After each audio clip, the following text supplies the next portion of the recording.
Após descobrir a traição de minha esposa, bolei um plano friamente calculado para me vingar de minha esposa. Tudo isso aconteceu comigo há alguns anos. Contei a um amigo a história do meu divórcio e ele me disse para compartilhar. Começou há alguns anos. Eu achava que estávamos felizes. Éramos um casal suburbano comum e profissional, financeiramente estáveis, saudáveis, vida sexual satisfatória, 2 filhos, uma menina de 14 anos e um menino de 9 na época. Eu achava que tínhamos uma vida social saudável.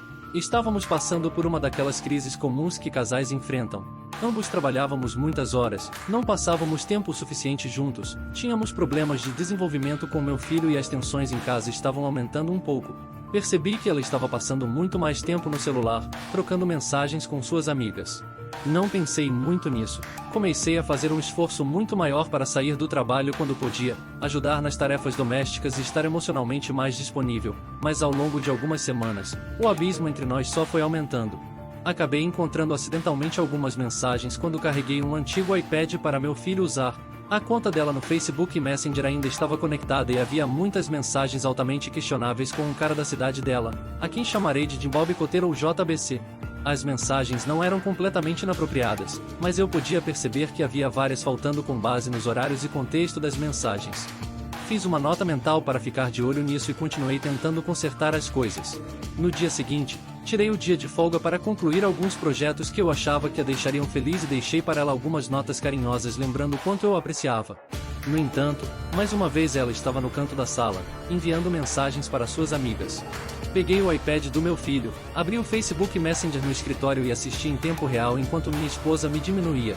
Ela e JBC estavam zombando de mim. Todos os meus defeitos, inseguranças e segredos que confiei à minha parceira agora eram alvo de piadas entre ela e JBC. Além disso, embora não houvesse mensagens explícitas de conteúdo sexual, havia uma conotação sexual em toda a conversa, especialmente quando ela criticava a minha performance na cama. Consegui tirar algumas capturas de tela, mas perdi boa parte das mensagens, porque enquanto a conversa estava acontecendo, ela as estava deletando. Não estava emocionalmente preparado para confrontá-la. Fiquei no escritório até que ela estivesse dormindo e tomei algumas bebidas para tentar relaxar. No dia seguinte, tirei folga e passei algum tempo refletindo sobre minha vida, bebendo e tentando descobrir o que fazer. Minha esposa chegou em casa e queria saber o que estava errado, mas eu acabei inventando uma desculpa e disse a ela que tive um dia ruim. Poucos minutos depois, continuei assistindo as mensagens no iPad, enquanto o desastre continuava se desenrolando. Assim começaram algumas semanas intensas de tirar capturas de tela, beber e me distanciar emocionalmente do relacionamento. Eu sabia que não havia volta a partir dali. As mensagens agora eram explicitamente sexuais, com minha esposa totalmente envolvida, e JBC soltando algum "eu te amo". Consultei um advogado e conheci minhas opções, e comecei a seguir em frente. Aqui é onde tudo ficou absolutamente surreal. Observando as mensagens, descobri que JBC estava vindo para a cidade para passar um final de semana de qualidade com minha esposa em um hotel bem legal. Eu não tinha todas as informações, pois eles devem ter tido uma conversa por telefone em algum momento, mas consegui deduzir o suficiente para saber quando e onde seria. Como num passe de mágica, no dia seguinte minha esposa estava me elogiando e querendo fazer uma viagem de spa com as amigas para relaxar e, quando voltasse, poderíamos realmente nos concentrar no nosso casamento. Aceitei a ideia completamente. Era a melhor ideia que ela já tinha tido, e eu faria qualquer coisa para colocar nosso relacionamento de volta nos trilhos. Eu consulto o advogado e peço a ele para redigir um acordo de separação sólido, estabelecendo que ela deverá sair de casa, terá visitação nos fins de semana e não receberá pensão alimentícia até que o divórcio seja finalizado. Em seguida, passo por 2 semanas agonizantes da minha vida. Depois de tudo isso, a maioria dos meus sentimentos por ela desapareceu completamente, e estou apenas fervendo de raiva como nunca antes. Chega o dia de tiro folga do trabalho. Retiro metade do dinheiro de todas as contas conjuntas em que temos e deixo metade para ela. Já havia redirecionado meu salário para uma nova conta bancária. Encerro nossa conta de investimentos e pego um cheque administrativo com metade do valor para ela, depositando minha metade na minha nova conta.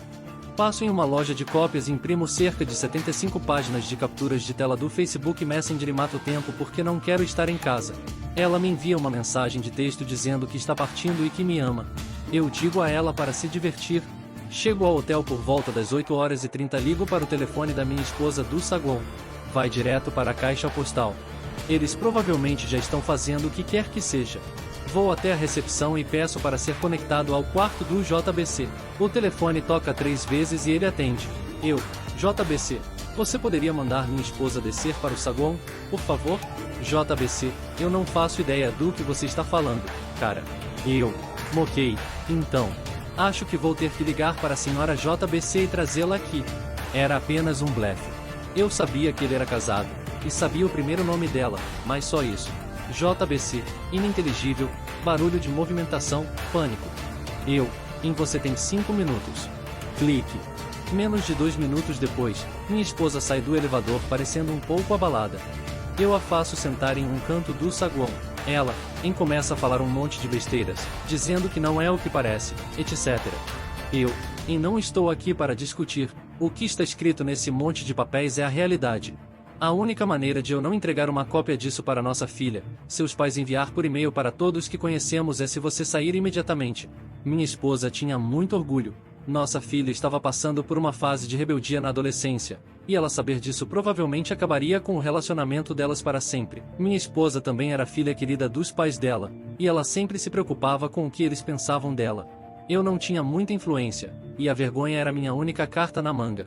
Além disso, a vida profissional dela estava construída em torno de sua imagem, então eu sabia que ela protegeria a todo custo. Ela, Smith, murmúrio, ininteligível. Este é um cheque com metade do valor da conta de investimentos. Retirei minha metade de todas as outras contas conjuntas. Você terá dinheiro suficiente para conseguir um lugar. Ela começa a chorar um pouco. Eu quase podia ver os diferentes pensamentos e ondas de emoção passando por ela, mas era hora de continuar pressionando. Aqui está um acordo de separação que acho mais do que justo, considerando o que está acontecendo. Vou precisar que você dê uma olhada nisso, assim me deixe na casa quando pegar suas coisas. Você quer dar uma olhada nessas capturas de tela? Ela é não. Não ok. Divirta-se com JBC. Não volte para casa, senão vou enviar isso para todo mundo. Mostra a pilha de capturas de tela. Saio do saguão e consigo ouvi-la começar a ter um colapso. Chego ao carro, dirijo para um estacionamento e tenho minha própria explosão de choro e raiva. Antes, eu teria chorado na frente dela e gritado e tudo mais, mas consegui me recompor o suficiente para agir dessa forma. Eu não sei o que ela fez naquela noite ou durante o fim de semana. Ela enviou mensagens e ligou repetidamente querendo conversar. Eu simplesmente desliguei o telefone.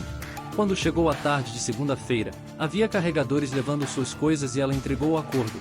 Deixei que ela conversasse com as crianças, basicamente dizendo que mamãe e papai precisam de um tempo separados, ainda amamos vocês, etc. Conversa padrão de divórcio depois de uma semana, ela quer ter uma conversa real pela primeira vez. Eu aceito, porque já tenho minha vida em ordem e tenho uma ideia do que quero, mas acho que devo ouvi-la. Ela está tão arrependida. Ela quer outra chance. Ela quer sua família de volta. Ela fará qualquer coisa. Ela está de joelhos chorando em meu colo. Eu não tenho a menor intenção de aceitá-la de volta. Eu digo a ela que ela precisa marcar terapia de casal por conta própria, em um horário que funcione para mim. Digo a ela que não posso morar com ela, mas ela deve estar presente na vida das crianças para tentar manter um relacionamento com elas. Assim começa o nosso novo normal, e ela vem a casa, cozinha e janta com as crianças 3 noites por semana. Ela sempre me deixava um prato, eu me afastava. Ela limpa a casa e lava as roupas das crianças, depois volta para sua casa. Nós fomos à terapia. Consistia em ela trabalhando em seus problemas com o terapeuta, tentando entender por que ela fez aquilo, implorando por perdão, e eu fingindo ser a vítima de forma estoica. Eu nunca iria lhe dar outra chance. Tudo o que eu queria fazer era passar o tempo, estabelecer-me como cuidador principal das crianças e estabelecer que ela não tinha residência na casa. Após alguns meses, eu fui ao meu próprio terapeuta e fui diagnosticado com depressão e transtorno de estresse pós-traumático. Pedi ao meu trabalho se era possível trabalhar meio período por um futuro previsível para lidar com questões pessoais, e não foi um grande problema.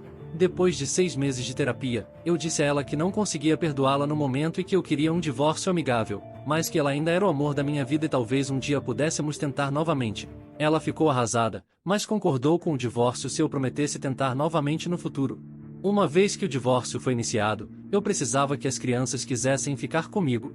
Deixei uma pesquisa no Google sobre como sobreviver à infidelidade da sua esposa aberta no computador compartilhado em casa, e deixei alguns artigos sobre infidelidade impressos não tão escondidos na cozinha. Minha filha os encontrou e veio chorando até mim. Eu disse a ela que ela não deveria ter encontrado aquilo, que a mãe cometeu um erro, que a mãe ainda ama e que eu estaria sempre aqui para ela.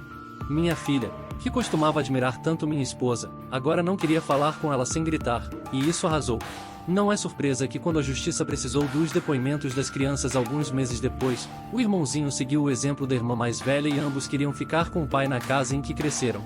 Quando o divórcio foi finalizado, fiquei com a casa, tive que comprar a parte dela, mas tudo bem. Consegui a guarda principal das crianças.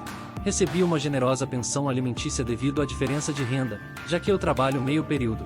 Nos últimos 2 anos, tive a oportunidade de viver na casa com meus filhos, trabalhar meio período e ainda receber ajuda financeira da ex. E quando ela leva as crianças nos fins de semana, me divirto com algumas pessoas que conheci no Tinder e com algumas amizades com benefícios que cultivei.